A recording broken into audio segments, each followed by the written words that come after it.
శ్రీ గురుభ్యో నమ. ఎక్స్ట్రీమ్ ఆధ్యాత్మిక ప్రేక్షకులకు స్వాగతం.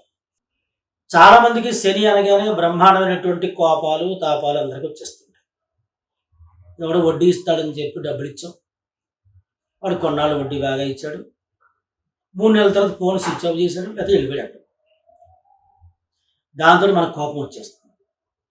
కోపం వచ్చి వాడు ఎక్కడికి పోయాడా అని చెప్పేసి వాడు కనిపించట్లేదు సరే, పక్క వాళ్ళతో మనం చెప్తూ ఉంటాం, ఇంట్లో వాళ్ళతో అనుకుంటూ ఉంటాం, శని పట్టింది, దరిద్రం పట్టింది, శనిగాడు వెళ్ళిపోయాడు అంటుంటాం. ఎంత పాపం చేస్తున్నాడు మనం అసలు. మనం అప్పు ఇచ్చేటప్పుడు శనేశ్వరుని పిలిచి కూర్చోబెట్టి లేకపోతే పూజ చేసి పెద్ద యాగం చేసి అప్పు ఇచ్చామా? చూడండి ఎంత దురాగతం. చూడండి, ఒక భగవంతుని తిడుతున్నాం మనం. ఇంతకంటే ఇంకేముంది మూర్ఖత్వం. భగవంతుని ఎప్పుడైతే తిట్టామో మన శనేశ్వరుడు కూడా విష్ణుమూర్తి తోడనుడు, అమితమైనటువంటి విష్ణు భక్తుడు, జ్యేష్ఠాదేవికి భర్త, మహా ఓర్పు గలవాడు, ఎవరిని తిట్టకుండా ఉంటాడు, ప్రశాంతంగా ఉంటాడు. ఇవన్నీ కూడా మనలో ఉంచి అన్నీ పోతాయి ఎప్పుడైతే శనేశ్వరుని తిట్టాము.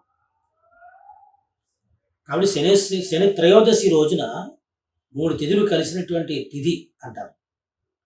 త్రయోదశి రోజున మనకి శనేశ్వరుడికి తైలాభిషేకం చేయండి, తర్వాత ఈశ్వరుడికి అభిషేకం చేయండి, నువ్వులు దానాలు ఇవ్వండి అని చెప్తారు. నువ్వులు అంటే ఏమిటి?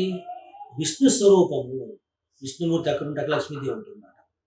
అంటే మనలో ఉన్నటువంటి విసుక్కునేతనము, పట్టించుకునేతనము, పట్టించుకోకుండా ఉండేతనము, మౌనంగా కూర్చునేతనము, ఎవరిని పట్టించుకోకుండా అలా ముంగమూషాన్లా కూర్చునేవాళ్ళు, తర్వాత తెలిసి తెలియకుండా పనులు చేసి నష్టపోవడం,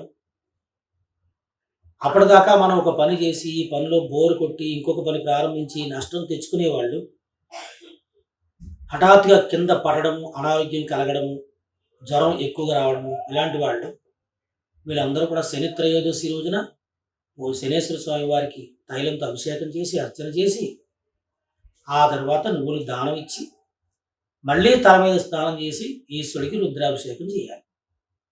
అప్పుడు కానీ శని త్రయోదశి పూజ పూర్తి అవ్వదన్నమాట.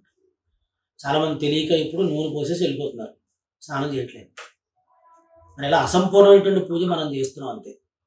దీని అర్థం ఎప్పుడు కూడా నూనె పోయకండి. పోయాలంటే మీరు శనివారం నాడు శనేశ్వరుని మీద ఒక్కడే నూనె పోసి ఇంటికి వెళ్ళి స్నానం చేసి మళ్ళీ వచ్చి ఈశ్వర దర్శనం చేసుకోవాలి.